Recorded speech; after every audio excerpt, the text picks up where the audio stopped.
You guys can log in with this login up here. It's a little faster than your S number. I know it's been a number of weeks, but that's faster for you than getting in with your S number.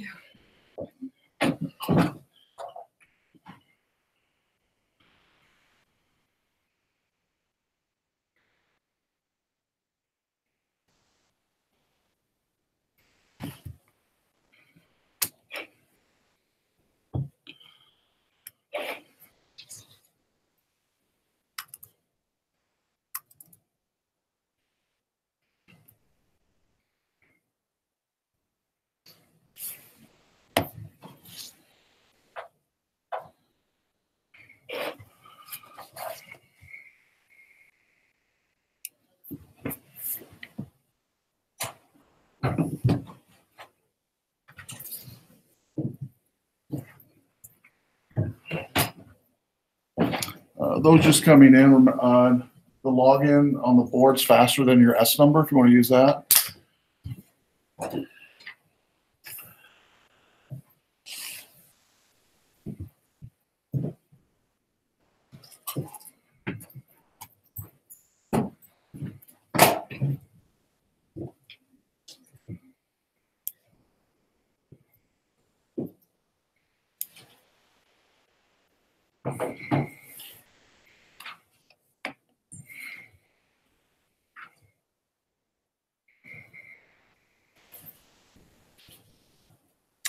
Login on the board is going to be faster for you to log in.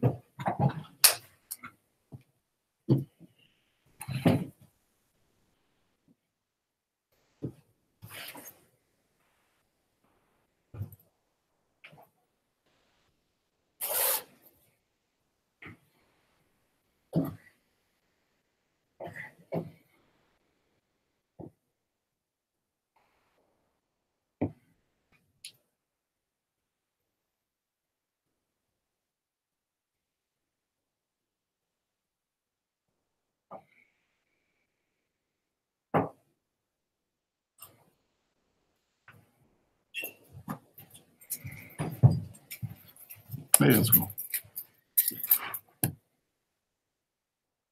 Those just coming in. The login on the board here is going to be faster for you to log in than your S number.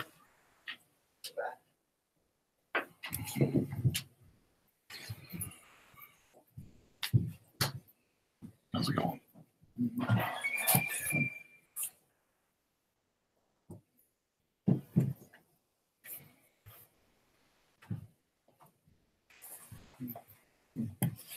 Oh, we were supposed to use that. Yeah, it's fast. You can use your S number. That one's just I faster for already you. did. Yeah, that's fine if you did. No big deal. It depends. Some nights your S number is fine. The other nights it takes 4 or 5 minutes sometimes to log in. Hours. Yeah. Oh no. How do I do this again? You have your QR code? How do I get the camera? Did you save it to your camera the first week? Oh. Oh, okay. I must have. I just have to look. If you did, let me know. I can send it to you. You probably did though. I just take more pictures. Yeah, just sorry. Did you? Yeah. Oh, I'm thank sorry. you. Yeah. Then just tap the green button, put the QR in front of it. Thank you. It's been a while. Boom, there you are. Sorry, I was. No, you're fine. Thank you. Yeah.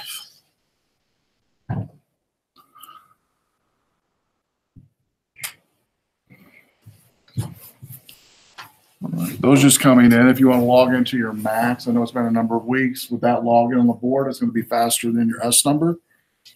Your S number will work. Sometimes it just takes longer.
Those just coming in. If you log in with the information on the board, it'll be faster than your S number.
And these images will start in about a minute is your project from last week, your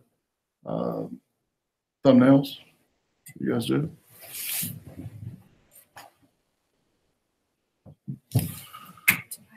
this.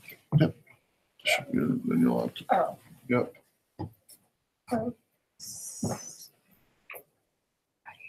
Do what? How do you do this? Just go put it in front of the camera to where it can see the QR. Okay.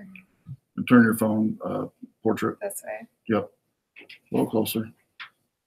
There we go. Is Oh, that you? okay. Okay.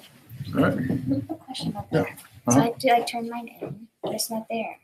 Oh, did you email? Oh, you try to email it before you leave tonight. Come up and I'll help you. Sometimes it does that. Okay. You attached it and sent it to email. Yeah. Okay. We'll It figure was it out. it was on there though. I don't know where it went. Oh. Well, let's see. Let's see. Was it towards the end or the beginning or what? There's 7 pages of them.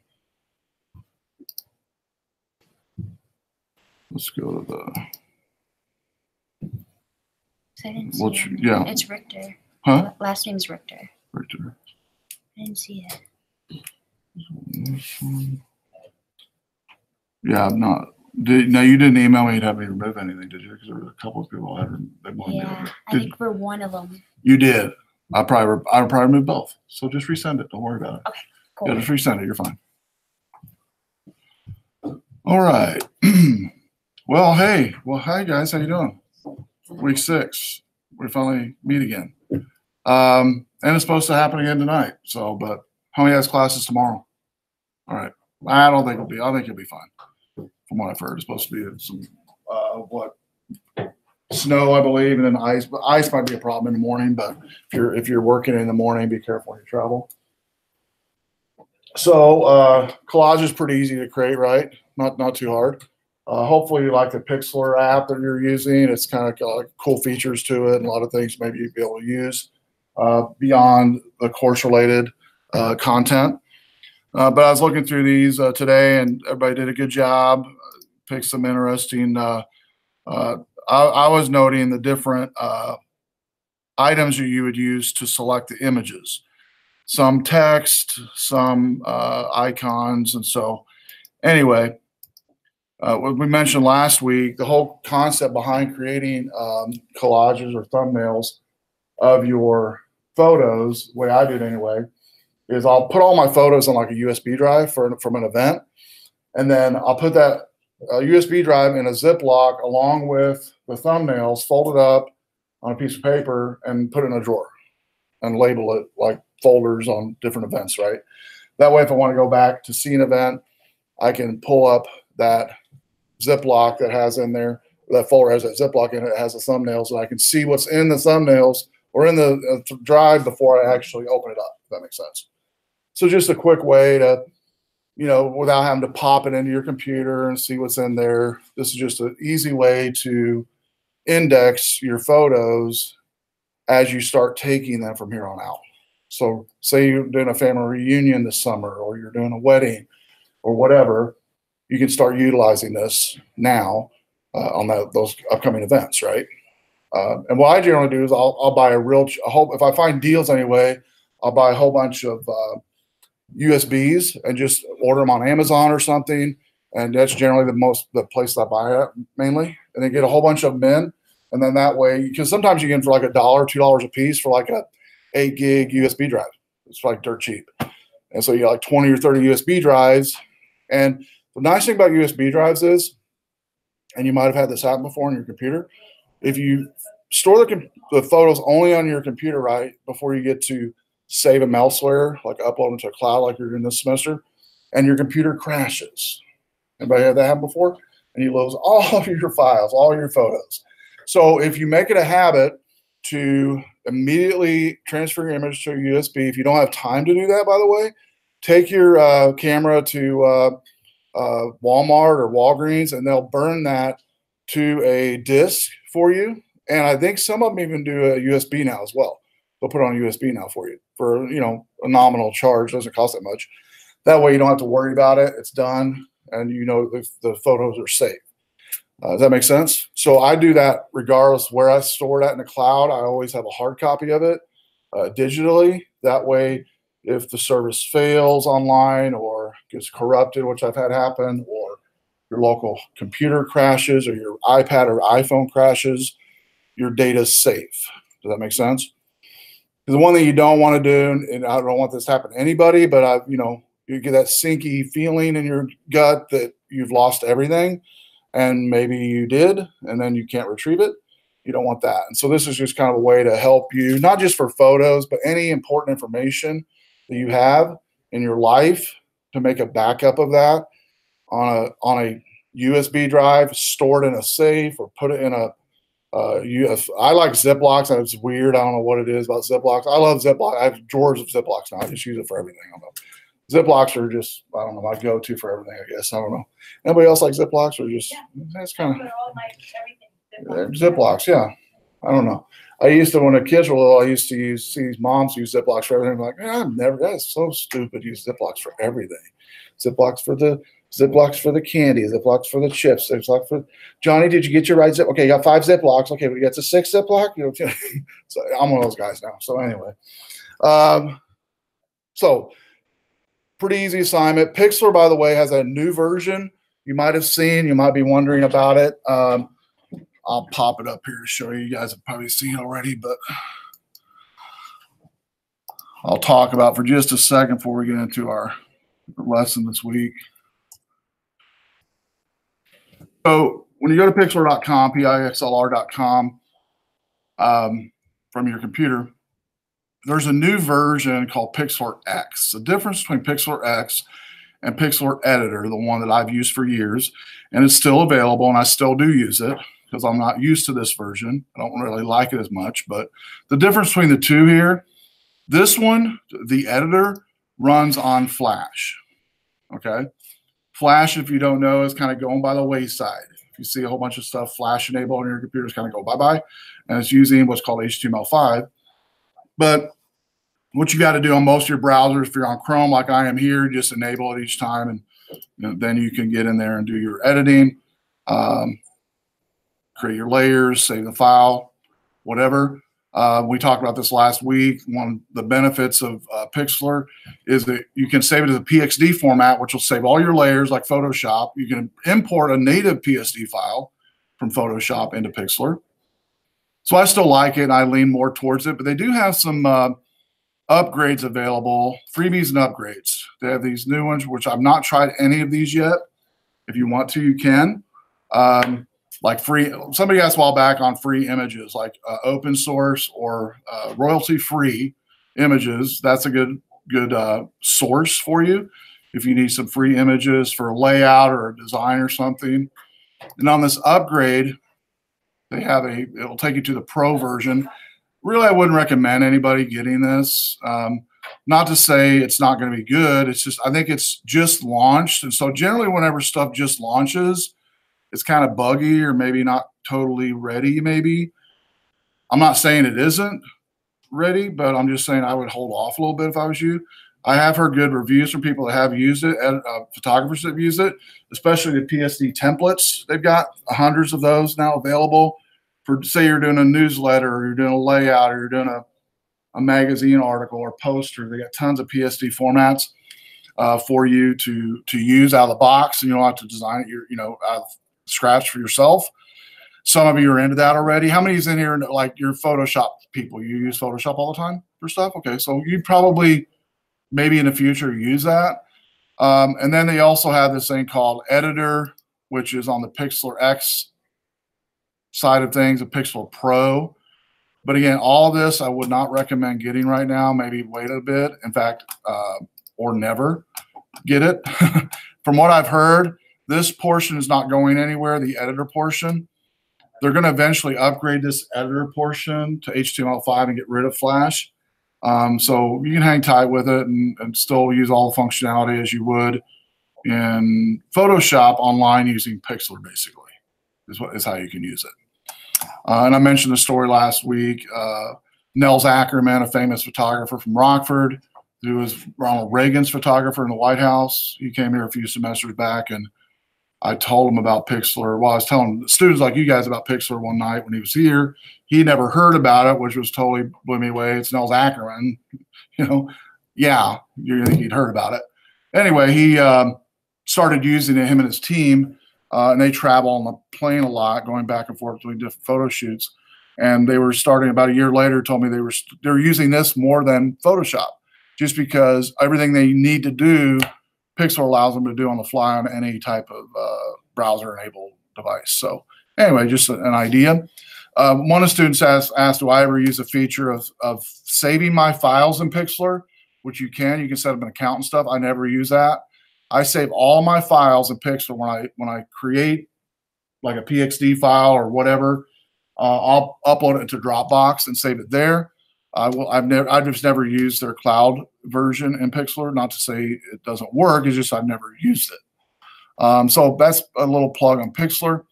The other thing I want to mention, going to our division website, we did have the resume writing thing tonight.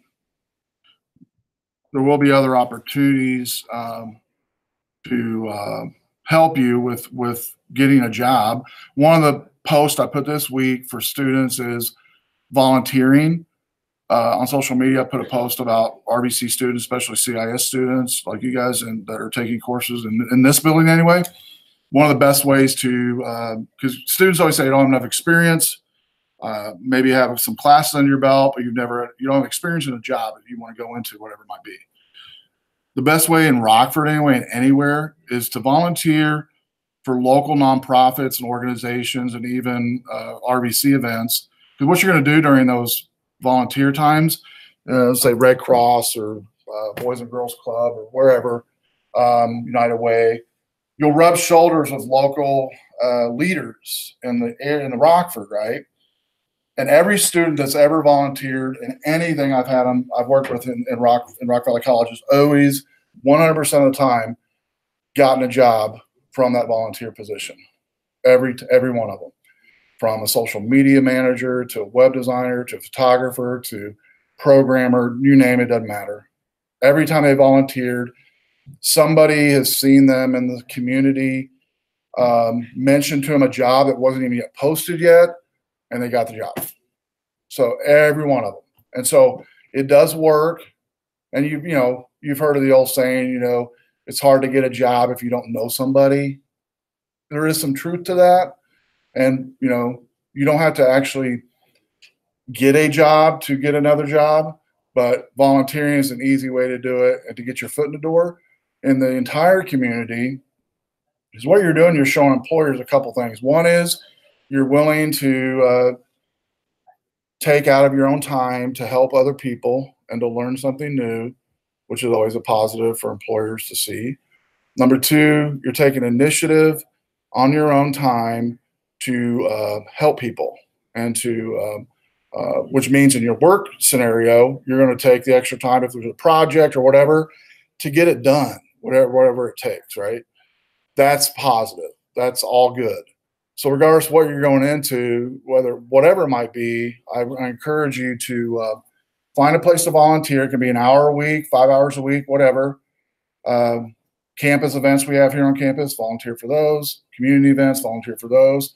And there's a number of organizations. I'm not going to highlight any one over the other, but United Way, Transform Rockford, Boys and Girls Club, any of those places like that and they're always needing volunteers, by the way. All of them are. To even local school districts that need help after school with kids or whatever it might be. Local photographers who need interns, and Nels Ackerman is an example. Students that have went to him over the years, never heard of Nels Ackerman, but looked him up on Google and found his contact information and asked if they could be an intern. He's hired every one of them so yeah, it's just basically all it's doing is deciding what you want to do, setting your mind to it, and then doing it. Really, that's all it is. And so does that make sense? And so if you're wanting a job, which I know, or a better job, or that's why you're going to school to get a better job or better yourself, academically to get a better position where you're at or a better job in the future. Don't wait until you're through school like some students do before you start doing that, looking for jobs and stuff like that. Look for places now to plug in. Look for opportunities now. And I know everybody's busy in here, but you can find like an hour or two a week to carve in to do that, to pour yourself into something else. Does that make sense? When you do that, then it'll help you with your resume as well and help you get a job. So if you need any help on volunteering, or if you need help on getting plugged into Rockford in any volunteer scenario, you can say, well, I always wanted to do this. Or you might say, I don't know what to do. I can give you a list of places to go and what they have to offer, and you can decide what you want to do. Make sense? Cool. So on myreceipt.org, there's one job posting right now. Still, you might not be a programmer in here, but there's an IT position, and you might know somebody that is. And it's a programmer analyst position here at Rock Valley. And three of the people that work in the IT department there are one of my past students. And so, again, all three of these that work there volunteered in some form or fashion somewhere in Rockford, and now they're making pretty good money for Rockford. And here's a range. It's a programmer position for full-time status. They do need some experience, and I won't read all of it to you, but you can go to myreceipt.org and go to jobs and read it for yourself, and then maybe forward this link to people you know about this position. Okay. As of yet, I don't believe they've hired as of this morning, so avail yourself to that. The other plugin I want to put in is for the Internet of Things course coming up in summer 1. Summer 1 is creeping up here before we know it. On campus, we have, after this semester, we have summer 1, then summer 2, and then our fall semester, right? Looking at registration dates. How many's planning on taking summer classes, by the way? Any summer classes? Okay. So let's just do this right now, because I think it's well worth doing this. That way you don't miss out on stuff or whatever. Let's see here. I'm going to go to, let's see, important dates maybe. I think it might be where it's at. Records and registration. Okay, here we go.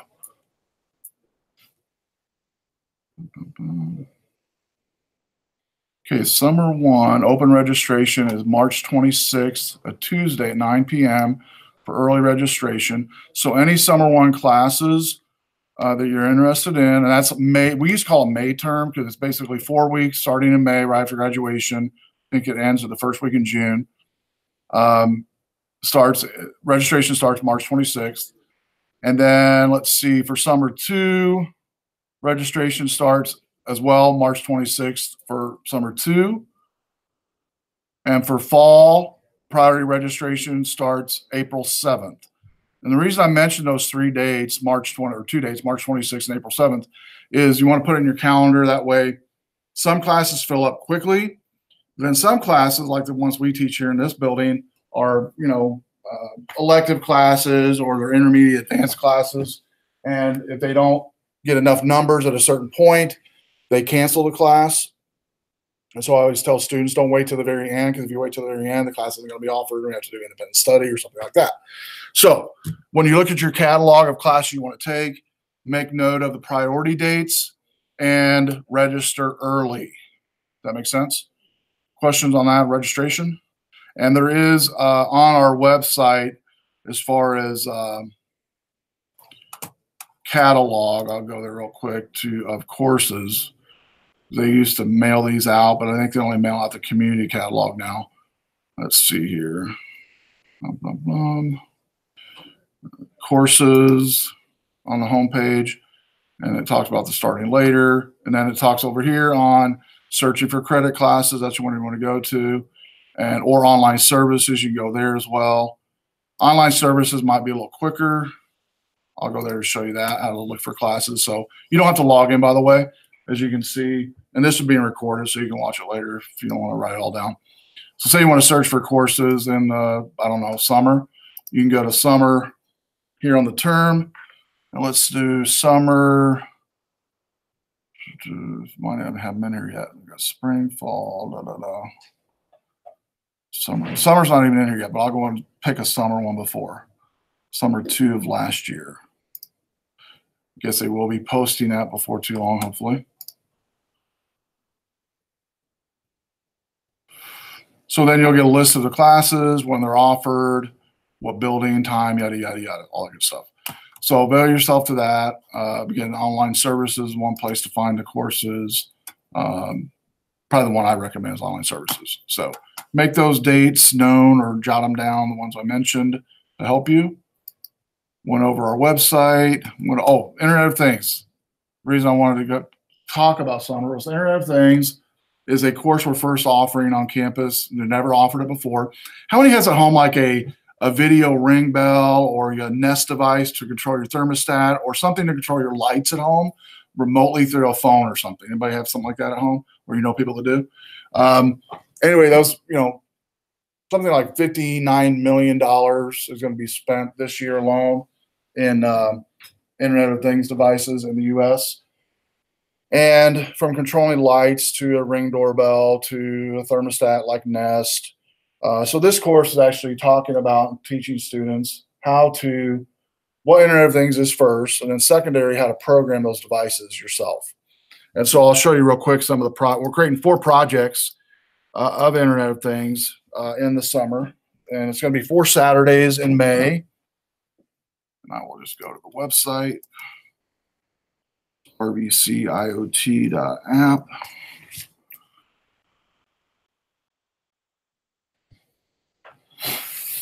So a couple stats as far as statistics on programming Internet of Things. The ATMs that you use, that's an Internet of Things device. The first one was in 1970, was the very first ATM. It's basically anything that can be connected and is connected via an internet connection or a network connection that can be controlled or monitored is an Internet of Things device. But it's sprouted from ATM to today. You can monitor the temperature in your refrigerator, the car that you drive, how much gas is left, or the tires. Some of you, does anybody have a car that I can pull up your app right now on your phone and it'll tell me the tire pressure of each one of your tires? Anybody have a car like that? Or parents do have a car like that maybe? That's popular as well. That's Internet of Things. Tell you how much gas you have left, maintenance, stuff like that. So besides Internet of Things for ATMs, you also have companies like Morgan Stanley, who is projected 75 billion IoT devices by 2020, which means roughly 7 devices per person alive by that time. That's how many Internet of Things devices will be in existence. $60 trillion investment, GE says, by the next 15 years. Big business getting on the bandwagon with IoT for inventory purposes, like Amazon, places like that are using IoT for inventory for automation. An example would be if you have a bin and we're Amazon, we're all Amazon in here, and we're boxing up stuff for Amazon orders. When a bin starts getting empty, instead of it doing it manually like they do now, maybe some companies, it automatically orders that product as it gets down to 2 or 3. It senses it whenever things are being pulled out. To automation, do what? HP does that too with ink. Yeah, exactly. Yeah. To automation of forklift operations, not being driven by a person, but by a robot, to instead of going to a shelf to pick up a product, a device goes to that shelf, picks it up, and brings it to you. That's stuff like Amazon uses. That's Internet of Things. Dark side, there's going to be security needed. People that need to know how to configure security. We'll go over that in the May class. Wearables. Now, everybody in here, maybe you haven't raised your hand yet. How many has a smartwatch, a workout device that's a smart device that keeps track of your heart rate, of something like that? Anybody have that? Cool. Pretty much majority of you have that. Okay. That right there is probably the number one. Wearables is the number one. This year, $25 billion in wearables. Now, one of the things we're going to be doing, I'll show you in a second, in wearables is what's becoming real popular is wearable clothing, meaning earrings, jackets with can change colors, shoelaces, sequences on outfits and things like that.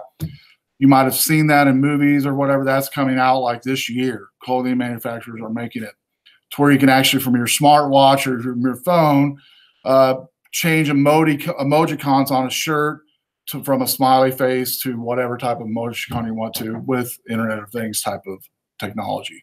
Have little LED lights on there. 2, if you are, let's say, from a health perspective, monitoring your heart rate, you can have a a device that you already wear already, your smartwatch or something that is connected to something on your clothing that can change color whenever, like say it's on your sleeve or it's on your pocket of your shirt or on a necklace, that changes color when your heart rate is going to, like, defibrillation or something like that, or tachyarrhythmia that some people have a problem with, or low blood sugar. So stuff like that's also being implemented this year with the Internet of Things. Smart cars. Everybody's familiar with those. Automated driving. No longer just Tesla's involved, but Ford, Chevy, every manufacturer, Toyota, GM is all doing automated something in their cars. That's Internet of Things. And then Google, this is kind of a unique stat. Google tests an autonomous driving 10,000 miles a week. They were one of the first ones and still kind of the leader in autonomous driving. But $123 billion will be spent by 2021 in adoption of Internet of Things. Healthcare is about 55% as of last year. Industry 77%, and cars around 55% of 2018. So the 4 projects we'll be creating on May, and you might not be interested in these, but you might know people that are. Motion detection, that's a popular one, like the Ring Nest device, like the Ring device, where you go to your door and it prompts you that somebody's at your door. This little device here is called a particle device. It connects to Wi-Fi, and then this is a sensor. And what we'll learn on that class is how to set these up and program this to monitor, to send to your phone whenever a motion is detected. This here is a wearable, going to go on your wall. It's in a box frame. You're familiar with like box frames. You can get it, shadow boxes. You can get it like Michael's. The back end of this will be just as it is here, a piece of paper that says, umbrella, raincoat, t-shirt, glasses, snow material, shovel. Anyway, it checks the weather service every 15 minutes, and depending on the weather, we'll move the robotic arm to that location to tell you what you need to wear before you're out the door. So it can be right by the back door, front door of your house. When you leave, we'll be creating that. This is a wearable one. This is a lot like maybe wearable earrings or wearable jewelry, and being able to control it from an app or a smartphone or a watch. We'll do that. And then the last one is temperature reading. Be able to control the temperature of a dryer. The one we're going to focus on is they'll be able to take this one home, put it by your dryer. When your dry cycle's done, it'll alert you that your dryer's finished. It's where you go get your clothes out. So simple yet practical stuff with Internet of Things. And you don't have to be a programmer, or you don't have to be somebody who's ever even heard of Internet of Things, but you're interested in what we're talking about. It's a 4-week class. All these products, by the way, all these projects are about $35, $40 a piece. And I'm working on a grant to where students don't have to pay a penny for the projects. And so each week you'll create a project, those 4 projects, one per Saturday. And the Saturday class, you'll check in, it'll start 7:30. We'll start at 8 and go to like 11:30, 12. And then each week you'll take on a completed project that you want to pay for. That's going to be paid for with a grant. So if you're interested, or if you have any more questions, or you know somebody that might be interested, you can send them that website, rvciot.app, or just remember myrvc.org, our website. There's a link to that on that website. Questions about IoT class? Cool. All right. That's it for the plugins for tonight. All right. So this week is week 6. We're going to go over white balance.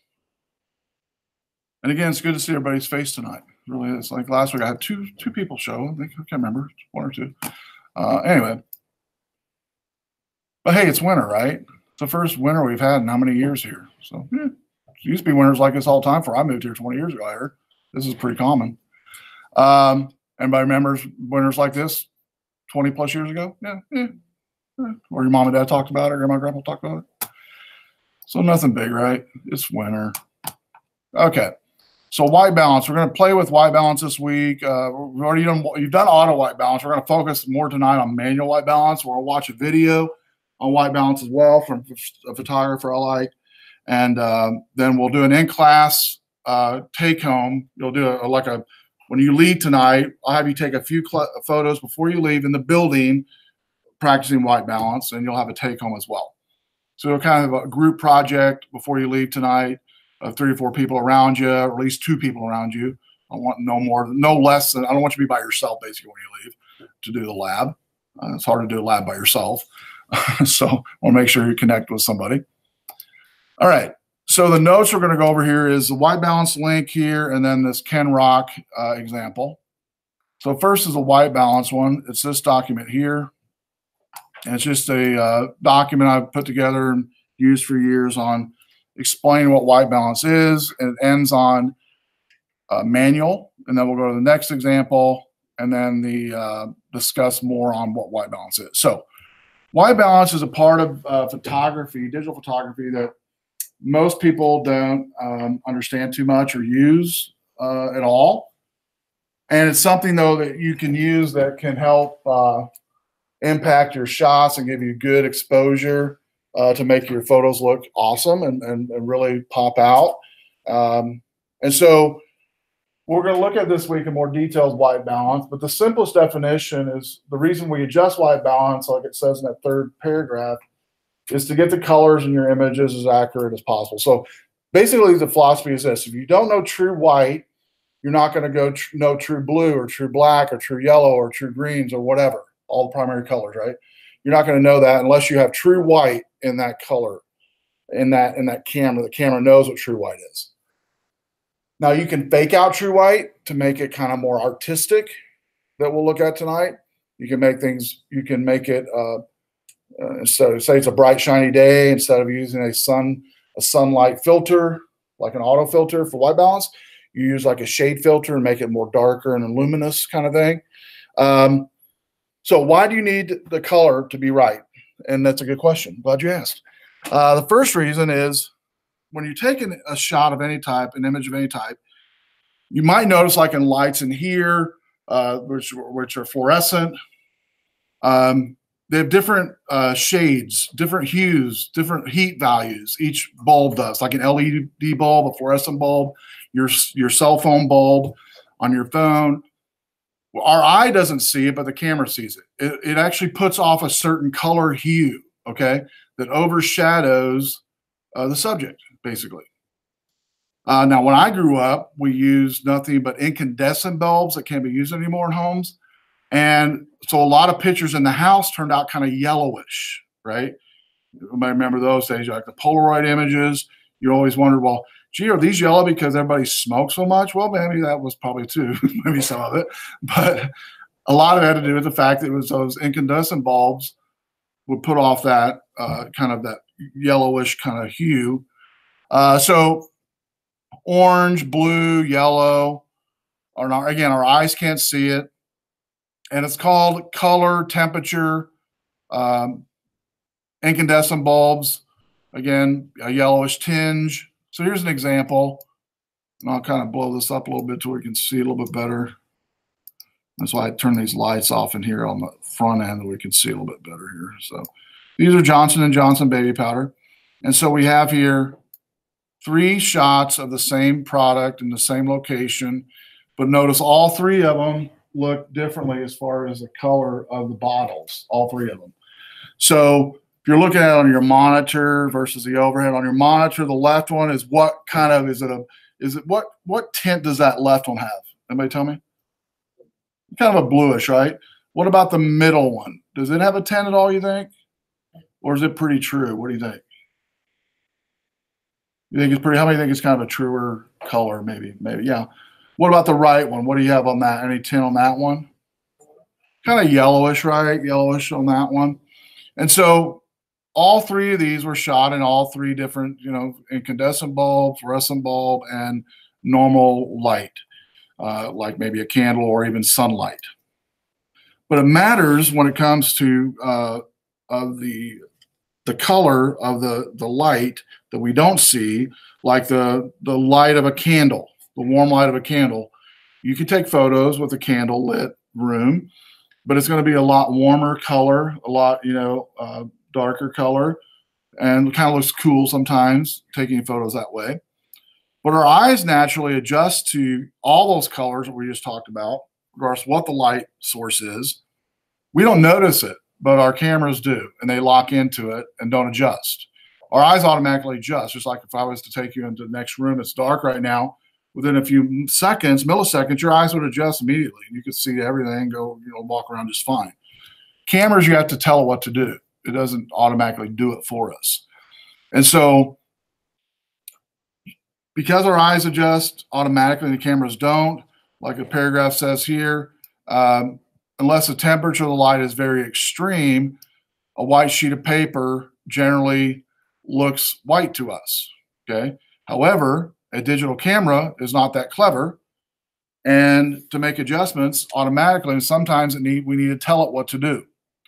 So for cooler, like bluer, lighter, or greener light, you need to tell the camera to warm things up. And a warm light, you tell it to cool things down. In film camera days, we had a choice of only two things, daylight or tungsten, and that was it. And of course, it said, using film in both situations would be impossible. So adjusting white balance, so thus far you've done automatic, right? The automatic white balance. Tonight, again, we're going to talk a little bit more on the adjusting part of it for the manual portion. But different digital cameras have different ways to adjust white balance. So, and all your cameras have different white balance types that you can choose from on the automatic. But manual setting of white balance specifies specifically, we tell the camera what the white is, and then it uses that as a backdrop to take the photo, basically, for that situation, is what we're doing. Almost all digital cameras, even some of your phones, have automatic and semi-automatic modes that you can adjust. Some of the presets that you've already used this semester, the auto preset, the tungsten maybe you played with, the fluorescent, the daylight sunny I know, played with, cloudy, flash. The flash one will actually, we'll do a flash or a red eye flash, some of yours might have, where it does two flashes, one to get your eyes adjusted, and then the second flash is the one it takes a photo of, so you don't get that red eye effect in your eyes. And then shade, this one here is to generally cool things down. All of these basically are to give the correct, or supposedly give the correct white balance for that setting. So if you're in a fluorescent setting, you change it to fluorescent. If you're in an old tungsten bulb setting, you change it to tungsten. If you're a daylight sunny setting, you change it to daylight sunny. But could we flip it? Could we reverse it? Could we trick it out? We could definitely do it, right? If we want it artistic, make it a little artistic. And you can play with that this week as well as you're going around with your white balance.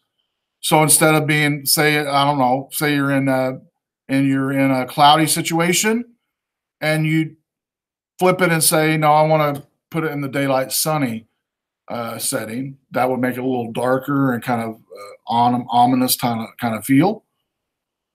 But manual white balance, the way it works is in juxtaposition to auto white balance is, in most cases, your auto does great or your preset does great for the most part. But there is times, and after this week, when, and again, most of your cameras will allow you to do the manual. Some of yours won't. That way I don't require this week for you to use this for your assignment. But if you do have manual, I will ask you to use it this week. If you don't have, you're not going to be graded off if you don't. But either way, whether you do or don't have the ability in your own camera or own, and most of you, if you're using a camera app, have apps that can let you do the manual for sure. But either way, you'll learn what manual white balance adjustment is and how to do it, okay? So basically the way you are going to do it, it differs upon model of camera. I want to kind of walk around tonight a little bit to see if you can find your manual white balance on your camera and help you with that. But if we can't find it as we go around tonight, you can look at your manual to figure it out. Most likely we'll be able to figure it out and tell you where it's at if you have it available on your camera or on your app. But one of the things you'll do is you can go to the like Camera Craft or some photo store and buy what's called a white card or a gray card, they call it. I generally will do just what I'm getting ready to do here is I'll take a piece of paper and I'll keep it with me when I go to photo shoots and have it in my camera bag. And basically I will pass these out and have you take one of these papers and I'll have you pass one over to your neighbor. What you want to do is just keep folding this paper in half so you get it to where, it's kind of manageable, kind of about the size of your hand when you fold it. That'd be awesome. Good.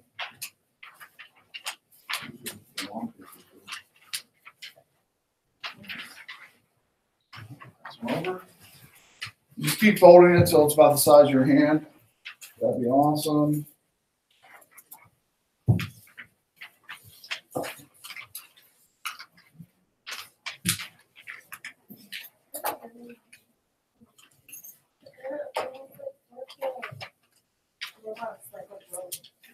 Ooh, yeah.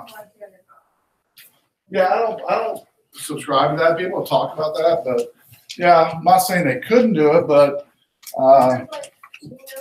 yeah, it's an argument people have, that's for sure. Yeah, yeah. And there's a number of movies that have been out to kind of hit on that too. Okay, so go ahead and fold that to about the size of your hand. I'll do mine. And what we're doing here is we're telling, with this piece of paper, with your camera, in the manual mode, we will tell it what white looks like. So an example, even in this lighting here that we're at, pretty dim lighting, but we could in manual mode, in the right area, point it to this white piece of paper in front of the subject. So if you're taking my photo, you put it in front of me and take a picture of this white piece of paper in manual mode, and this would become the source of white for your camera. This one right here. Now you have to remember, it's bouncing off the light in the area around your area that you're in. The subject also absorbing the colors of the subject that you're taking a photo of. So their clothing and everything, taking an effect of all of that. And so here in just a second, we're going to walk around and show you how to do it, and we'll watch a video as well how to do it. And then I'll kind of walk around and we'll make sure you understand it. But a white piece of paper is what I recommend, like we just did. You don't need to go to a camera store to do it, even though you can. And again, they'll call it white card or gray card at the camera store. And I never bought one, by the way. I've always just done my own here. So let's look at these two following shots. The first shot is one of some books taken in auto white balance. The light in the room is 3 standard tungsten light bulbs. And again, it's going to be more yellowish, and automatic was used. So you can see that. More yellowish in nature. It's a tungsten bulbs, automatic mode, white balance. It's a little brighter on your monitor probably than on the overhead. After taking a picture, they hold up a piece of white paper to the camera, and in the manual mode, to tell it what white is, take a second shot. Here's what it looks like. Much more truer. White, correct? And really you can tell the difference on this this book here, the Odell Backroads, which is the 4th book from the right. If I look at just that spine of that one here compared to the spine of the one where the white balance was adjusted, because this is really a white spine here on the outside of the book. The rest of them are true white. This one I think is true white. So there, you see where the white helps. It definitely made a big difference, right? And that's where it goes back to with your photos, even post-editing. You can only do so much in post-editing with this. The reason for that is there's like a yellow film over the whole picture, right? Literally like a yellow piece of plastic film, clear plastic film that has yellow tint. It's nearly impossible to get it to look like this in post-production. I'm not saying you couldn't do it, but it'd be pretty impossible, right? Pretty impossible to do. So you want the white. The white balance is very crucial because we're all going to post-production our photos. We all do that all the time. But to get this in starting with this, again, almost impossible. So that's why it's so important to get the true white balance. So get the true white anyway in your photos. Next, it goes over on manual adjustment. Most of your cameras, if you want to kind of start pecking around in your camera or pecking around in your app to see where the manual adjustment is, you can do that while I'm talking about this next portion here. For more creative use of white balance, it goes into this next portion of taking a more creative look at white balance and playing around with it. So this first shot was taken with automatic white balance, and the camera took the best guess at what colors the flower was, the green leaves, and it was pretty good, pretty much spot on, pretty good. The following was taken with exactly same settings, same photo setting, except the white balance was changed. The temperature was changed to a 28,000 Kelvin, because some of your temperature cameras will allow you to change the temperature value of white balance. And so it cooled it down to where it actually looks like it's in the midwinter or heavy winter, like a frozen area. Much bluer, much cooler than this one here. Okay. You can see the major difference by cooling it down. The last shot was warmed up quite a bit to 10,000 Kelvin, a much oranger, overcast, and warmer tone than the real color. But again, there might be some times to where you want this effect or this effect, and you don't want the real effect or the real thing, if that makes sense, right? You want the more artistic look, and that's fine. But unless you play with your camera and play with the white balance, you're not going to know what that artistic effect can do. And you don't want to do it when you're needing it, right? You need to know what it does before you need it. Does that make sense? So like each week, this week not any different, I'm going to give you a prescribed prescription to take a photo this week of white balance. That does not mean, though, you shouldn't experiment with what we're talking about right now, which is pushing the envelope, tweaking out white balance, making things look differently with white balance and playing with it. That way, when you get in a camera setting, shot, and you have to take a camera and you want to apply some artistic effect, you'll know how to do it. Does that make sense? And the only way to do it is play with it, and you have time to do that. So avail yourself to do that this week, even though it's going to be beyond the scope of the assignment, but it'll definitely be worth playing with it. And I have had some students need to write it down, what those settings were, and whatever you need to do to help you. Write it down on your phone and a note app or something, however you want to do it. I've had students take pictures, take a camera and take a picture of their phone or their camera of the settings, however you want to do it, whatever works for you. So the first shot is probably the best if you're photographing a sunset on a beach, end of summer's day. You get warmer tones. Last shot, like something to mood and feel of the image.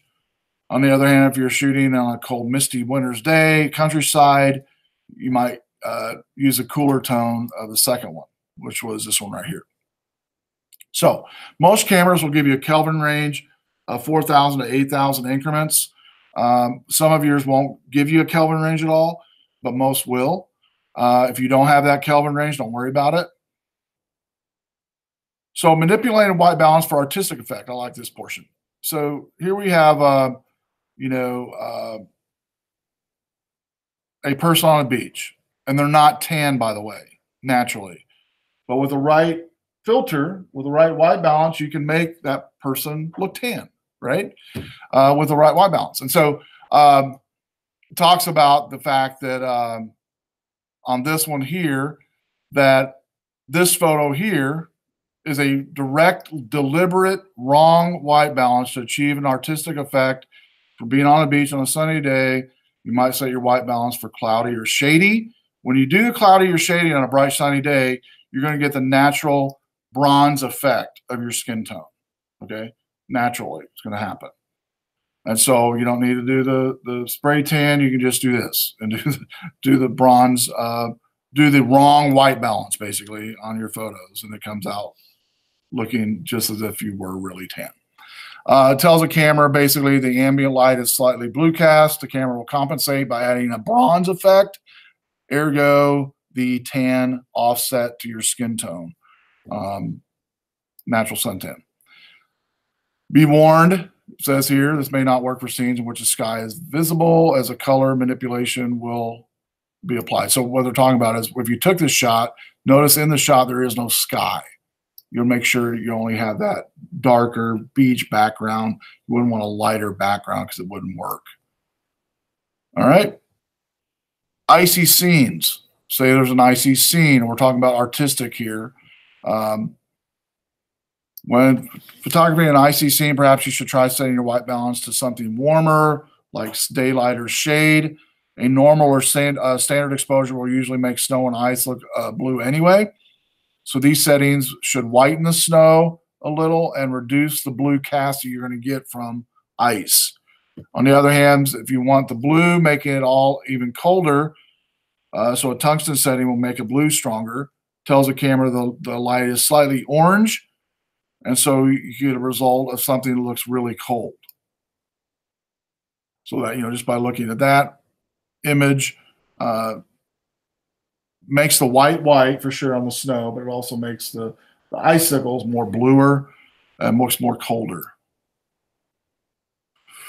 All right, so that's that one. Now I want to go over this document, the second one, which is on the Ken Rock white balance example. Just look at a few examples here. So I'm going to jump right into some examples here of WB controlling the color temperature.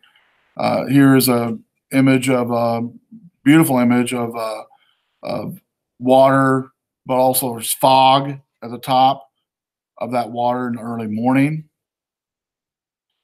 So on your cameras, look for right now the white balance area, which you know where that's at. You've already used it, the auto white balance area. Usually somewhere in that area, you're going to have, if your camera has it, the ability to manual, call it manual mode or M mode. So see if you can find that. So I'm going to give you some examples on the overhead of different cameras, different menus, whatever. And so you'll notice here on this left one here, this upper left one, this is has in here the auto white balance, has in here the daylight, all the way over to the Kelvin value. This one here, auto incandescent, fluorescent, direct, flash, cloudy, shade. And again, every camera is going to be different on where everything's located at. Okay, so depending upon your camera, it'll depend upon your white balance, where it's located at. All right, now we're going to watch this little video, just about 5 minutes. And I'm going to walk around and we'll look at your camera, see if we can figure out where your manual white balance is. And we'll practice with that white piece of paper on setting the back end of that piece of paper to your photo. So let's go and watch this. Hi, I'm Yvonne Berger, and I'm the head instructor at Berger Brothers on Long Island. And I'm here today to answer some commonly asked questions about photography. One of the really most popular things that we need to discuss and understand about photography, digital photography in particular, is the idea of white balance.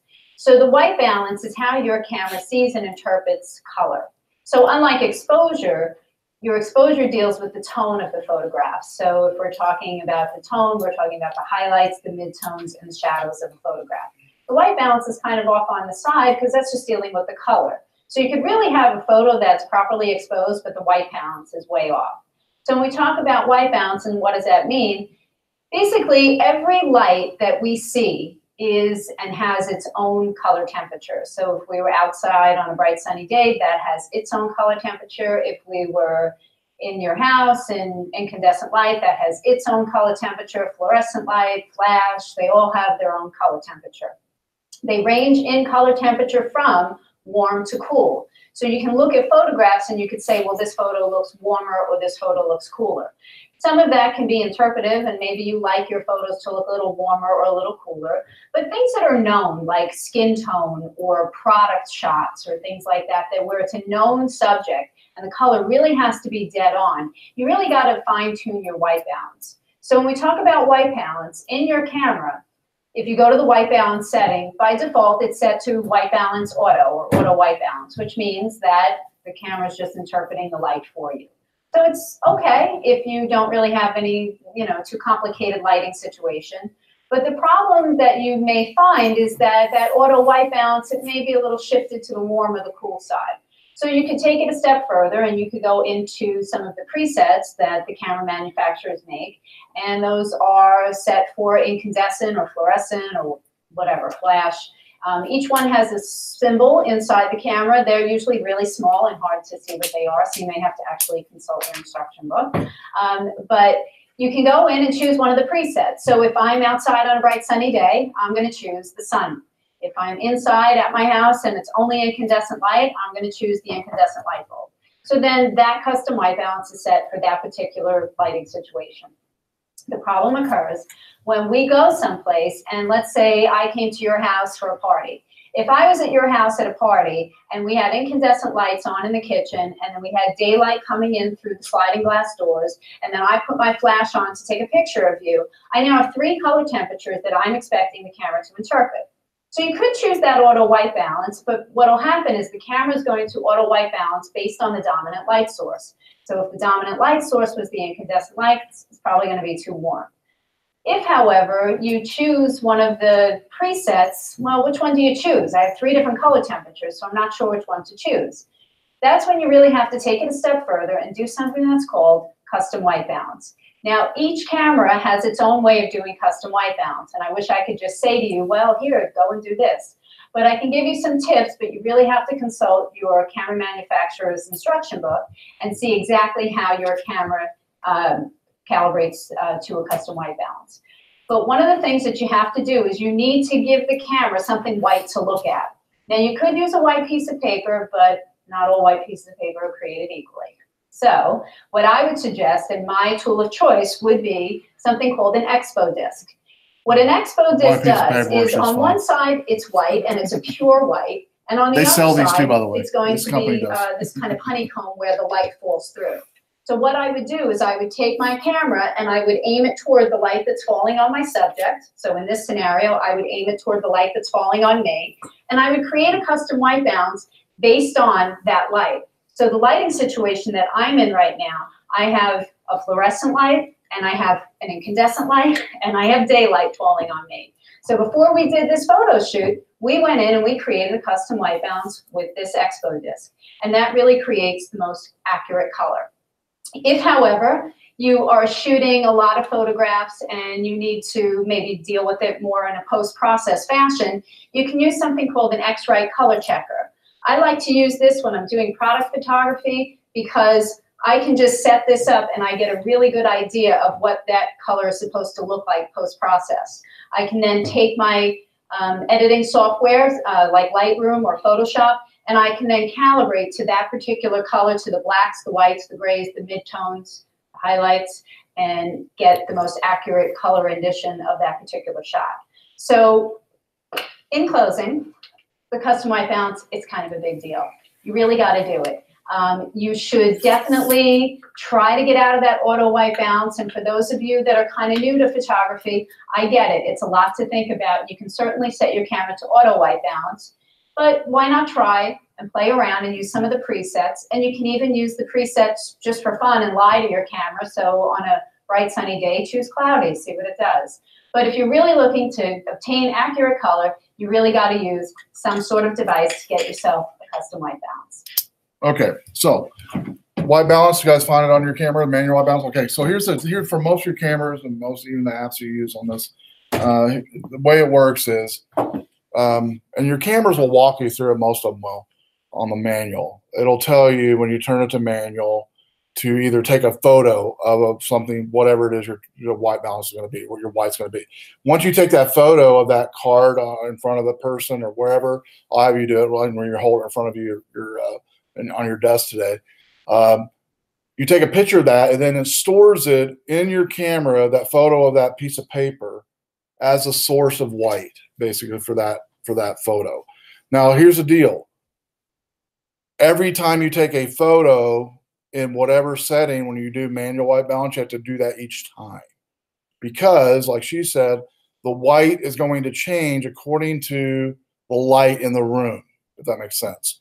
So the white piece of paper tonight that I stood up and held in front of me, is going to look different here than if you were to do this tomorrow in the lobby with the sun coming in to the lobby, right? It's going to look different. The white is than it does in here tonight. Does that make sense? So the manual white balance is each time you have to do it when you're going to use it. Okay. So let me walk around and see if you can see the manual setting. That's all I want to see, that you know where it's at. And then usually most of your cameras, like I said, once you set to manual, it'll tell you to press and hold your button, halfway down or something like that. And then when you're ready, then press it the rest of the way, and then it'll take a picture of the piece of paper. So I'll walk around, see if you can figure it out. If not, I'll help you. Cool. Yeah, and then click on that, and then go to measure. Yep. Cool. Yep. Then you take a picture of that. Yeah, it probably just needs some more light. So you need more light to do it. Yeah, on the white balance too, on the white paper. If your camera won't take it in here, so it's too dark. This area is too dark. So don't worry about that. When you get in a lighter area, it will work. If you put it on your Mac, so you guys are in front of. In fact, let me just do this. I'm gonna turn the light on here. That way you guys see the overhead right now. Anyway.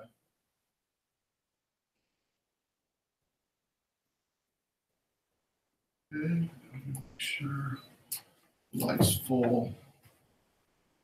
This. There we go. Now we should go ahead and have you try it. That should work. Okay. Cool. So you're gonna go to manual. Yeah, preset manual is what yours is. Go to preset manual, tap it, and then measure. Go up to yes. You want to overwrite it. View in the viewfinder, not the white object. So use your viewfinder. You have to put your eye up in there. And take a photo of it.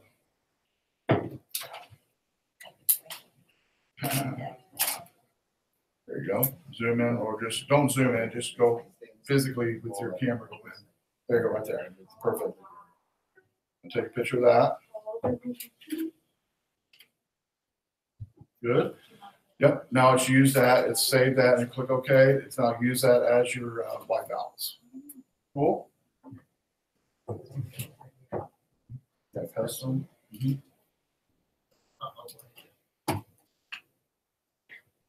Keep going down. Oh, AWB, I left it. I think you had it on.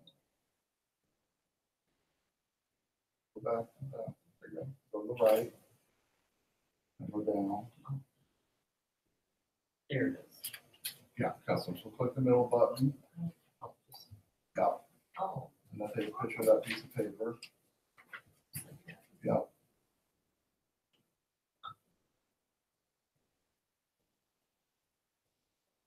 There you go. Now it's grabbed. Cool.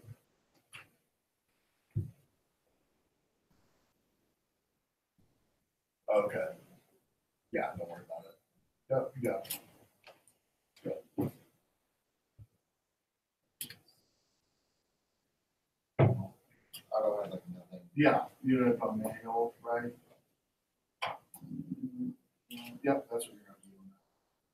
There's a tiny bit on that one. Oh, that didn't, you must have Kelvin on yours. Oh yeah. That's like the light bulb.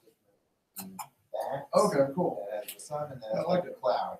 Nice. She wants the cloud. Yeah. Oh, that's good. Yeah. Yeah, you're gonna have just a different presets, and that's fine. That's fine. Yours. On your apps, you're gonna have that.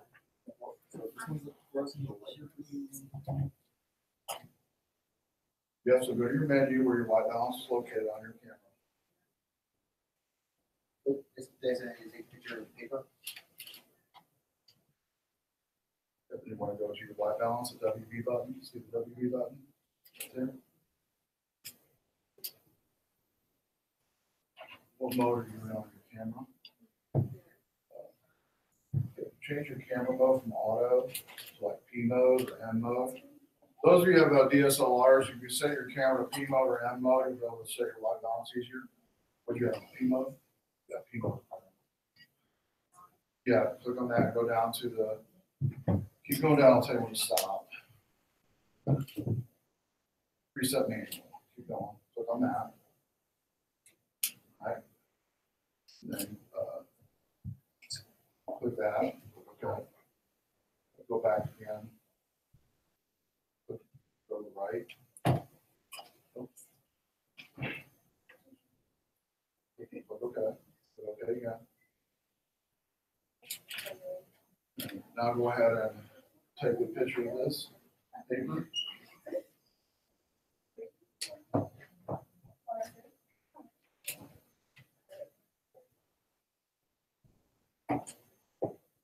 Yeah, not the search here.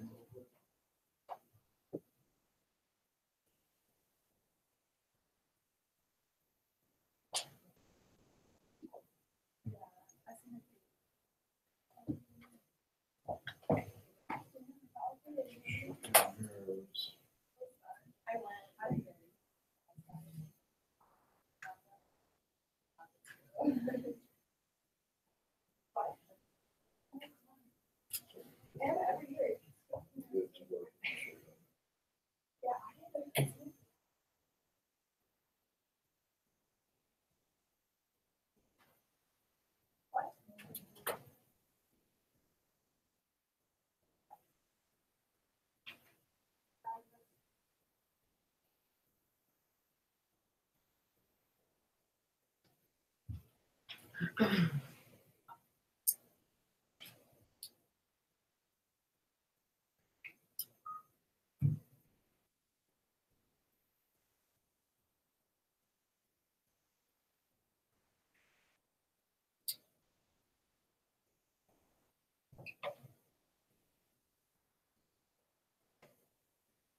We should have, let's see.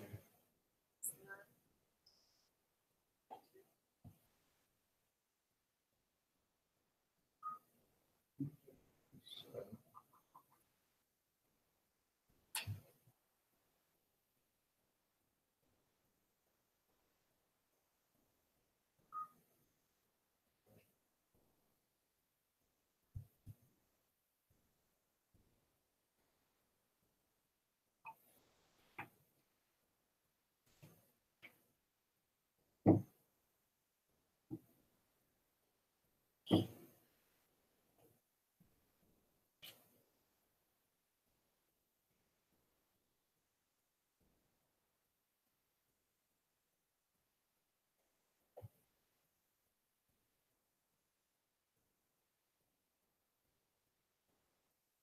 Okay, when you get to the white balance, hit the button here, the question mark.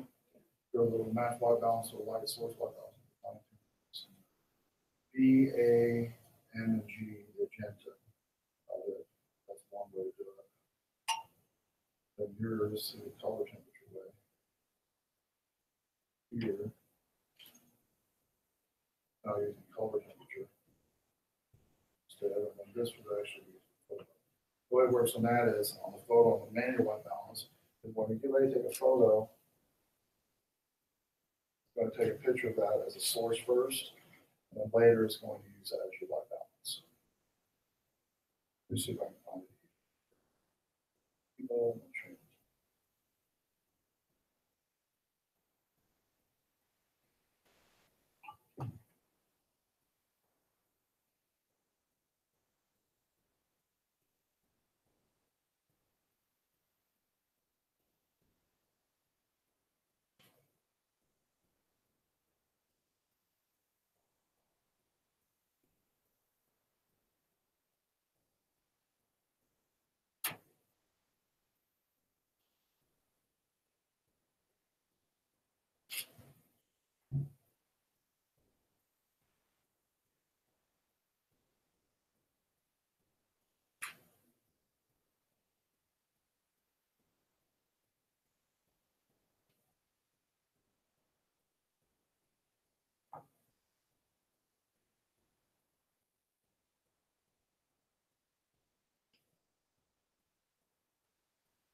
You can go look up on yours on a preset, look up on your manual where it goes to white balance PRE, on how your camera uses the manual.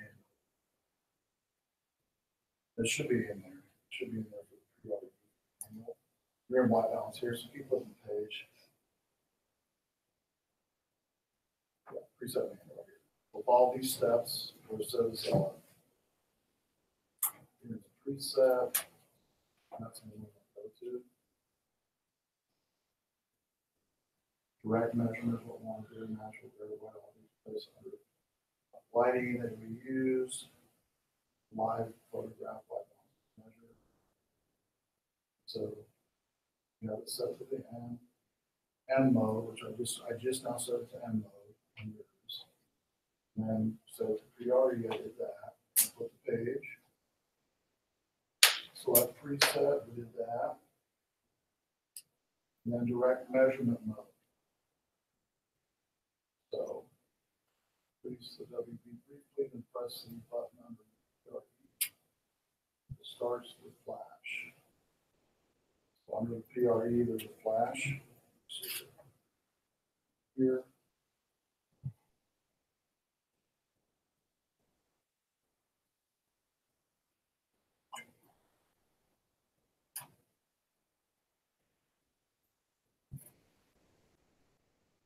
There's PRE output right there. And just keep reading it, watch it through how to do it. Yep. All right. Yep. That's okay.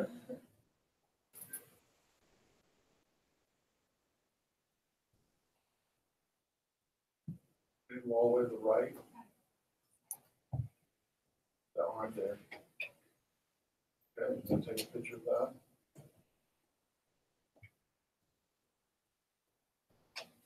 Like if you go to that white balance mode again, go to that button you just had. Go, keep going to where you're at. Yeah. Look again. Oh, back. Press that to enter. Yeah. Then go take a photo. There you go. That's what it's going to use now for your white balance. Good. All right. Good. Go down to your manual. Go back where you look. Go to white balance. Keep going down. You go preset manual. Measure. Go up to yes. Take a picture. Use your viewfinder. Take a picture of that.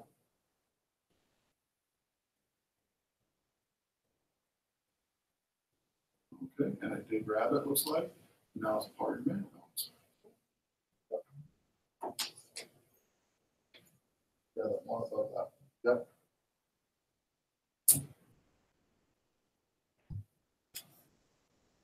Cool, you did it. That would be your custom. Yep.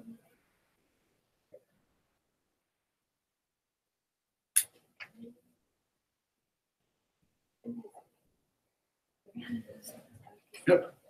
Yeah, it looks like you already took your photo. Great. You already took yours, I'm guessing.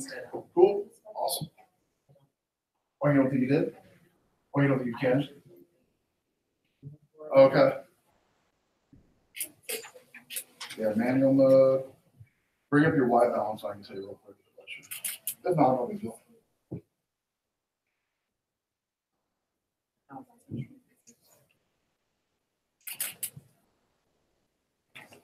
Nope, don't worry about it. Yep, you're good.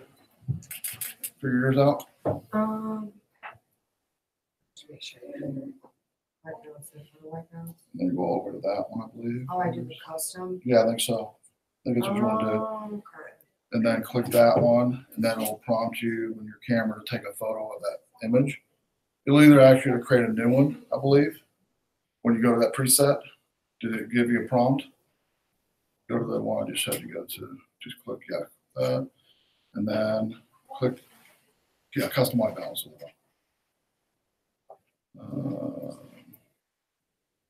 That one, yeah. Yep. We want to use, well, you'll want to take a picture of this, instead of that, but you know what I'm saying. You'll take a picture of this instead of the background like you got there. And then you would use that. You would use that for the photo. So if you took a picture of this and then went through the same steps you just did, you would use this, that would show up in your, Okay. instead of this, if that makes sense. This would show up Oh, I instead see of what that. you mean. Okay. So if I already took. so Yeah, I do there you go, take that one, yeah, use that I one, do- that should work. Yep. Yes, that would definitely do it. Perfect. Gotcha. Yeah, the only thing you need to do is on the paper is to zoom in a little bit, not zoom in, do physical zoom, just get Just closer. get closer. Yep, that's all I Okay. gotta do. Thank you. Oh, yeah, that'd be perfect. Yeah. Okay. And did you find a manual balance setting on your camera? I'm not sure what I'm supposed to do. Go to M mode on your camera. I usually- You are, yeah, go to M. I would go to M mode. And P mode will work too. because remember, I have to step all the rest, right? Yeah, you're fine. Yeah. Now go to your white balance in M mode. Yep, and then we want to go to once the PRE. And then click. Might be underneath that PRE, see that little button underneath it? Nope. Back to where you were. Click setting. Yeah, icon underneath PRE, click that. No, go back, I'm sorry. Go back to PRE for me. And let's see what we got. I also have the menu. Yeah, do the preset manual. That's what we want. Preset manual. That's what we want. Yeah, preset manual. Instead of clicking, go to the right, measure, go select yes. And then you'll take a picture of this with your viewfinder. Just the picture? Yeah, just of the photo, just of the paper. Yeah, do it this way. Hold, so take a picture of it.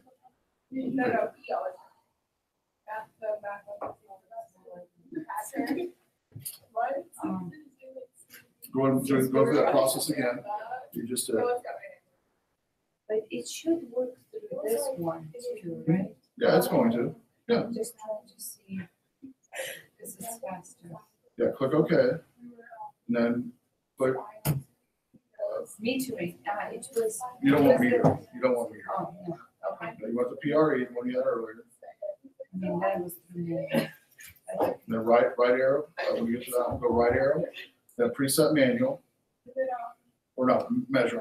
Measure. Do it again. Do it again. Use photo for that. Okay, this image, select image. Select that one. Okay, looks like you took some I photos. took already. some. Okay, just click that one. This one, 39 is fine. Okay. And then you got this image, that's fine. There we go. Oh. Now will be the one Okay, balance. cool. Cool. Thank you. All right. How are you doing over here? You might not have it. Someone does. Yeah, you got the Kelvin. Nice. So you just use Kelvin on yours, what you use Kelvin temperature quite a bit. All right, so I think I went around everybody's and had you. I think I helped majority of you. Some of you had to go back to your manual. Somebody in the back, would you turn that light off to give you more light up here? I don't. It's the switch there on the wall. Yep. Remember, it's a right or left switch. I never can remember. Cool. You can turn the other one on, whichever one. Yeah, that'll work. All right, cool. All right, great. Let's go over the in-class exercise. This says 10 or 15 minutes. Not going to take that long. So when you leave tonight, I want you to take at least one other person with you, possibly two. Take a photo out in the foyer, study areas here in the building. And it says 10 or 15 minutes, but you don't need, just take 3 or 5 photos. If you have manual mode on your camera, use that. Otherwise, use whatever preset you want to. In fact, since it's indoors, let's do something like sunny or cloudy or something that's offset to indoors, something that you would normally do, like if it's incandescent or fluorescent bulbs in the room you're at out there, maybe do like sunny just to see what kind of effect you have. Make sense?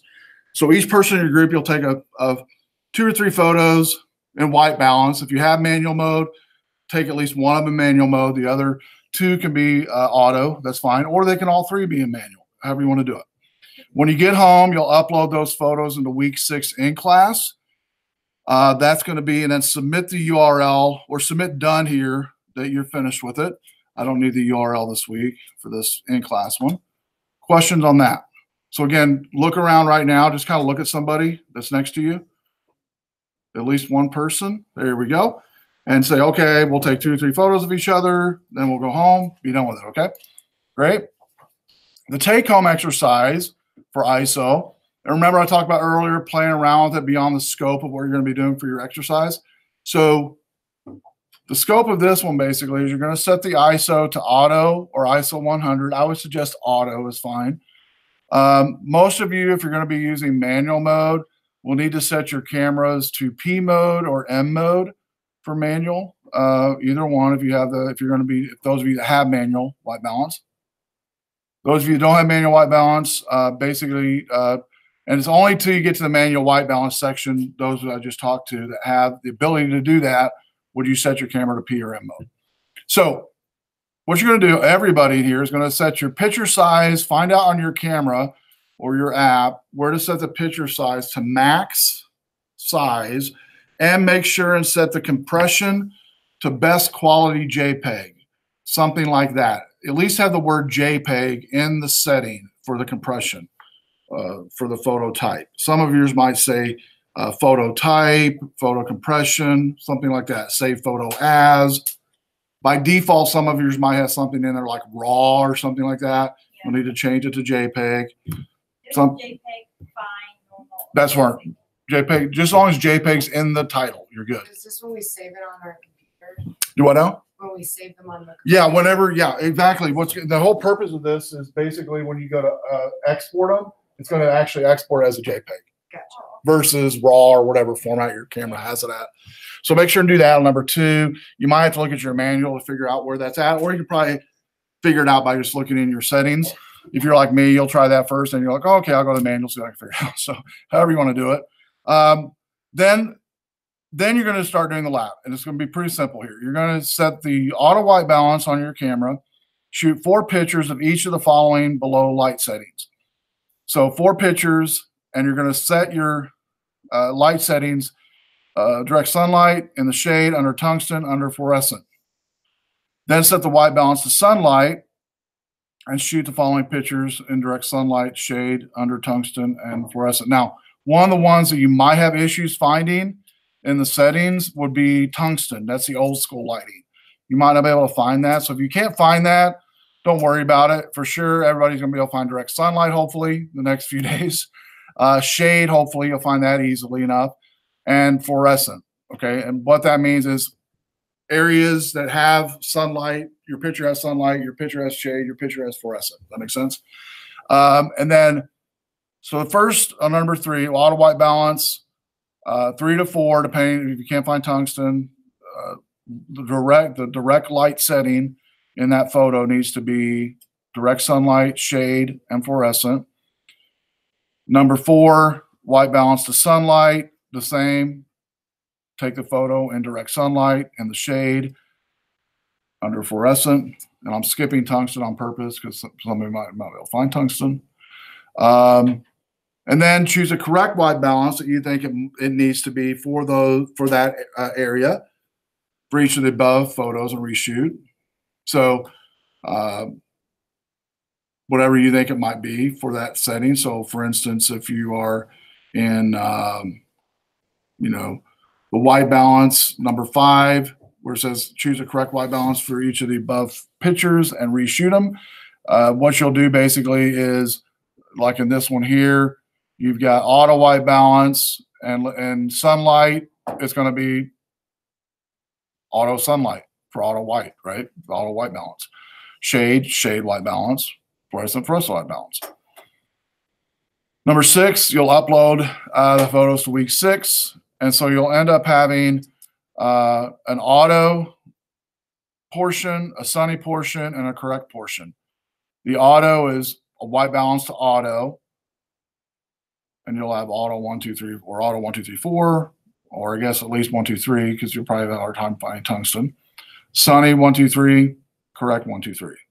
Okay. Then what you're going to do by doing these number 3 and 4 and 5 is you're going to end up knowing what each of your photos looks like by manipulating the white balance and what it looks like in the correct white balance, if that makes sense. Okay. So like an example would be, I don't know, I'm just giving an example here of like Beefaroo. Say tomorrow you go to Beefaroo and you want to knock out these in Beefaroo. You can do that. You can go to Beefaroo and go outside of Beefaroo at noon and take a picture in sunlight and in white balance auto, and then also change your white balance to sunlight and take a picture. Go inside of Beefaroo. They got fluorescent bulbs. Take a picture in auto white balance and shade, auto white balance and fluorescent. There you go. Make sense? So you just need one true color per. Yes. So we're changing our camera settings 3 times and that's it. Correct? That's it. Yeah. So yeah. So you know if you're and so if you are depending on where you're at, will depend on what the correct one is. Okay, if that makes sense. And so like for instance, you know, the Beefaroo example, I only need a correct one correct photo per photo setting, if that makes sense. So on the Beefaroo example I gave you, one of being outside and inside, I only need one correct one for the whole Beefaroo. I don't need the correct one auto white balance outside, a correct one inside, you know, shade or whatever. I don't need any of that. I just need one correct from all the photos you take for that setting. So an example would be auto white balance, direct sunlight outside of Beefaroo. Inside of Beefaroo, auto white balance tungsten, or auto white balance shade, auto white balance fluorescent. Then you decide, you know what, I'm going to do the real white balance, what it really is when I leave before I go back to work. And so you set the auto white balance to sunlight. There's your correct one. Does that make sense? Is that clear as mud? So we're not, lately we've been like taking a picture of one thing and changing the settings and keeping that. Yeah. Yeah. This one you're only going to change the settings technically is going to be auto white balance for the first one, right? This one here. And you'll take a photo of auto white balance in that setting in four of these areas or 3 of these areas: sunlight, tungsten, fluorescent. So we're searching for these shades, these types of lighting. Right, exactly. Take a picture in that auto white balance setting. Exactly. Okay. They're not the same. Do I know? They're not the same, like, all the same thing. Right, exactly. Yeah, all 4 different. So that way you kind of have, you know, that way you have 4 different ones. On the way outside, we go to these 4 places, and on the side, we go to these 4. Yeah, exactly. You can do it that way. Yeah. Mhm. Wait, for the correct ones to be shoot, you got to go into that specific place. Yes. Yep. So we Yeah. can see So you just need to choose one correct out of all of them. So then the last one is the challenge one, is the optional one. If you do have manual mode, each one of those photo settings you take a photo of, you're going to do a manual mode as well. So that makes sense. And so, you know, again, Beefaroo might not have, well, Beefaroo does have all tungsten lights inside, I believe. The one on Riverside does. But some of your places don't have that. Your workplace, is it going to have direct sunlight? Well, hopefully sometime tomorrow it will, between now and Friday. Will it have in the shade somewhere, hopefully around your work, but maybe it doesn't. So if one of these settings you're taking a photo of doesn't have one of these natural lightings here, don't worry about it. You're not going to be graded down if you don't find in your workplace tungsten and you don't find the day you're taking that photo shade or whatever. You don't find that. You only find direct sunlight outside, and in my cubicle, I have fluorescent. I have that. I have those 2. Does that make sense? At your workplace. So then you're going to do auto white balance and direct outside, auto white balance under fluorescent at your work, and choose one of these 2 for the correct one. So you might be in your cubicle and go, okay, I'm going to choose a fluorescent white balance for the correct one for inside of my workplace. And then for the challenge one for your work, you'll set manual mode and might decide to do that outside or something. I don't know. So it's up to you. It's however you want to do it. You're not locked down, though, into getting all 4 of these natural lightings, because it's impossible to do probably in your area that you're taking a photo of. But you don't need to hop around is what I'm saying. Just 4 separate locations. So we'll say this one's work, for argument's sake, we'll say this would be for Rue. And both of these auto white balance and sunlight both of these are going to have, the correct one that you choose for both of them. All right. So you might choose, I don't know, for work, you might choose to do auto white balance, and you might choose to do sunlight both in one location. It's up to you. You don't have to do it in multiple locations. You can all knock it out in one location. I don't care. But if you want to do it in separate locations, you can, or it can be the same location. Make sense? Either way, you're going to end up with something like this. You'll end up with 4 photos, 3 or 4 photos in auto, 3 or 4 in sunny, and 3 or 4 in correct. Okay. Challenge is optional, depending on if you have manual mode in your camera or not. Once you're done, you'll submit that to your week 6 photo album, because you already have a week 6 in-class one as well. And then just submit done here, and then you're finished with that one. Questions on the take-home? Cool. Do I know? That's the manual balance, yeah. And if you don't have the ability, I think on yours you didn't have the ability to do manual, so I wouldn't worry about that one. Yeah, you don't have to worry about that. That's a manual one. So if your camera's got the ability to work.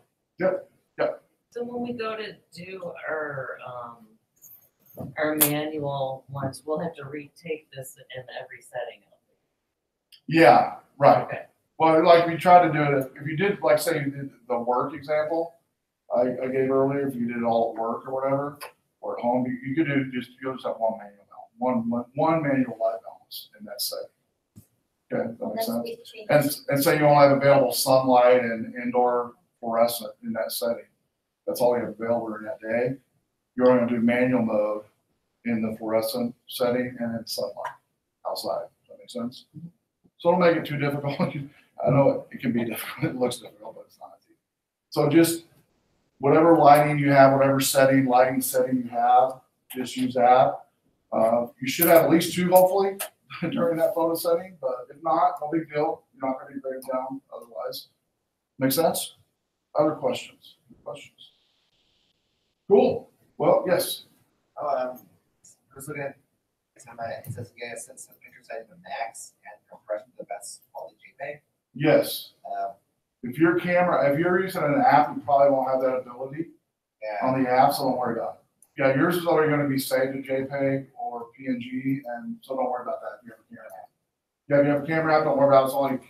That's only referring to physical cameras, point and shoot, or SLRs. So, good question. Any other question? Cool, we're done. If you have any more questions, come see me. Yeah. You wanna? It depends upon your light setting that you have. So some of them might have only 2, and you only get 2 for that photo setting. Yes. Just depends on your lighting in that area.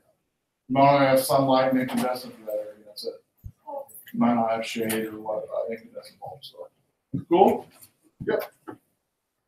Okay. All right. Everybody else is free to go. See you next week. Yep. Okay.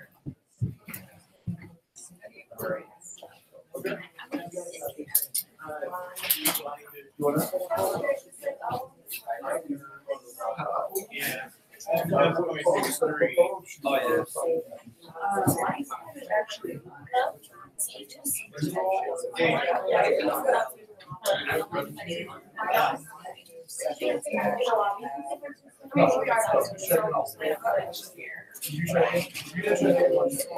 Yeah, if you guys didn't check in, make sure you check in with Josh House, please. So, go to Google Photos. I can't hear you. Make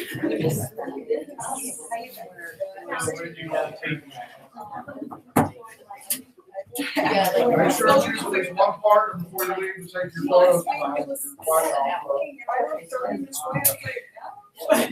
was like,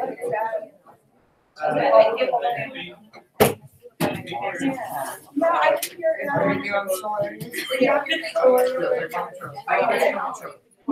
Just three photos of each other and one. That's what he said.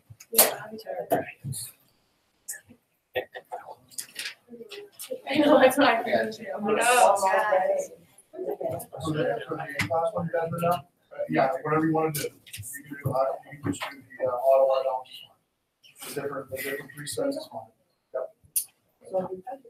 Yep. Play around with presets.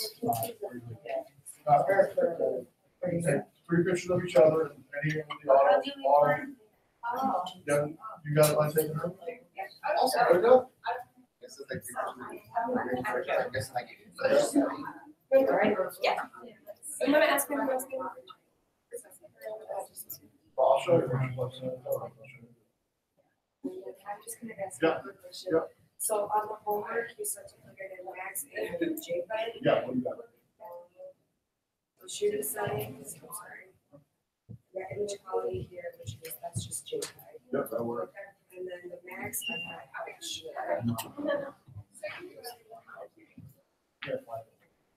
All right, thank you. Have a Yeah, good night. thanks. You too. Excuse me, and really decrease the white, are we changing? For tonight, for the takeoff?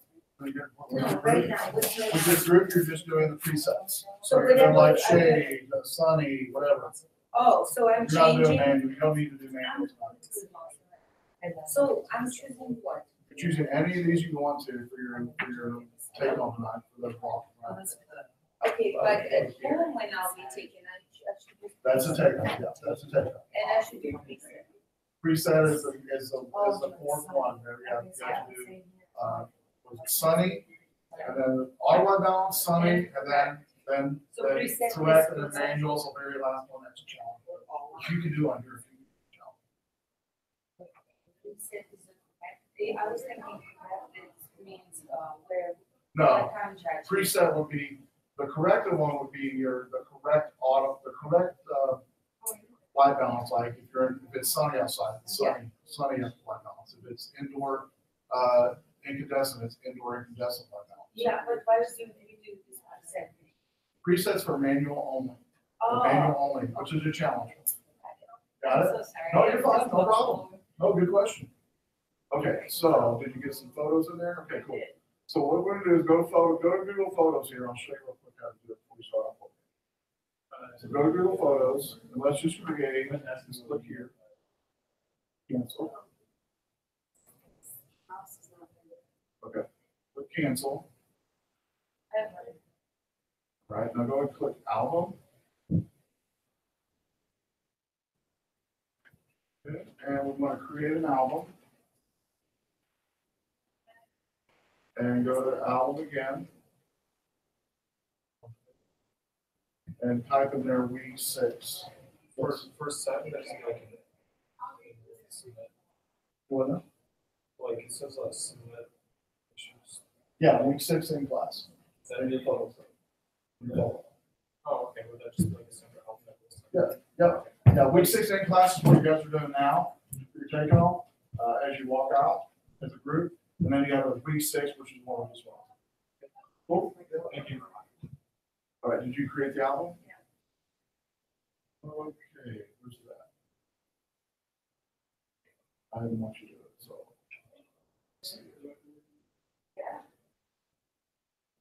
Okay, oh, here's asking you to add photos, so, all right, so do you have any of these photos that you've taken for the class in here? Okay, okay, so what you want to do is you want to go, say, select from computer. Okay, go to your drive, your thumb drive where those are at, yep. Yep, and select the photos that you want to record. You can do a Command A, that'll select them all.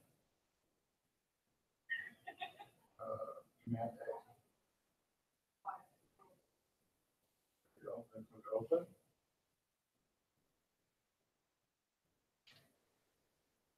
It's gonna take a little bit, you upload 30 images.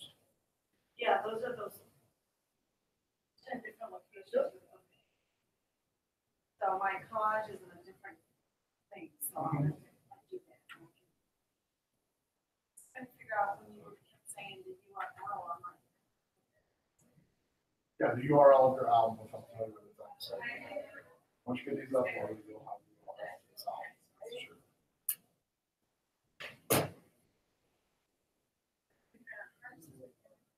Oh, I know, yeah. And I'm like, trying to see it on my computer, all in like one crashed. Mhm. So then tomorrow, Uh-oh. Yeah. so, oh my gosh, I have to go to class today. I gotta talk to you in person.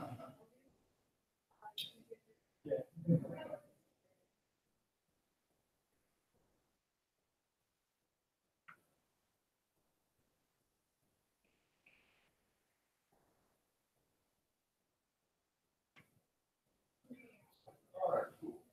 Now, in the upper right corner, you'll see what looks like a wishbone. On that. And the easiest way to do it is where it says create link. And I'm just going to create a link. That's the link you copy and then submit to the week. Then I can do all those beautiful photo shoots. Yeah. I go up to modules. 30 Do you photos. ever is get week any of 4. those pictures that I Yeah, that's okay. Down to week 4. I think it's week 4 with the 30. All right, and then submit. And then just paste the URL in there.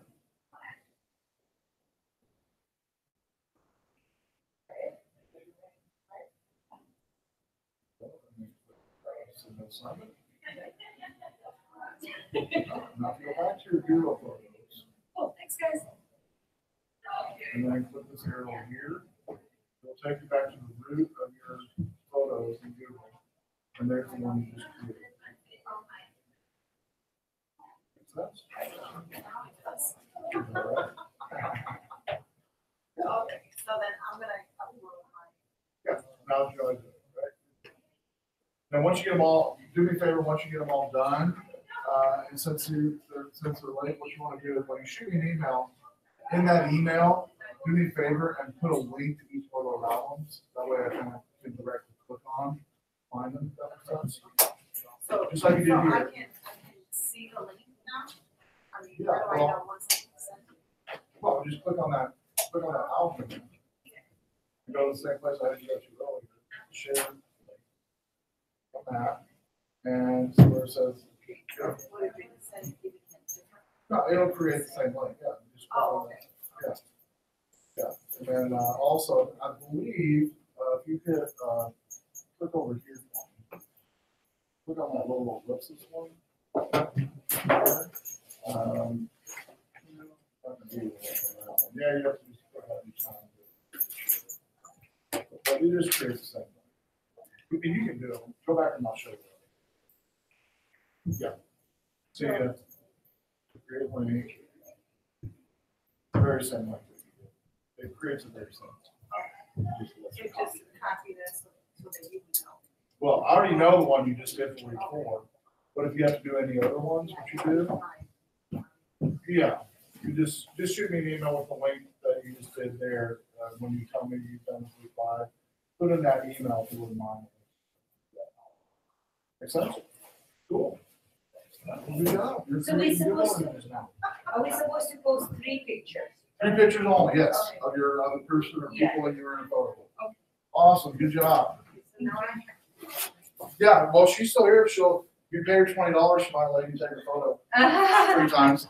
I don't mind. And you're just using, the white balance, whatever filter you want to use besides auto. You can do shade, you can do sunny, whatever. Maybe let's just pick a simple one like shade, sunny, and fluorescent or something. We'll take a photo of her Do you out in have the light camera? area, out in the light I area. have a camera, yes. And probably better take a picture out in the foyer where it's better lit, I guess. Than in here, it's kind of dark.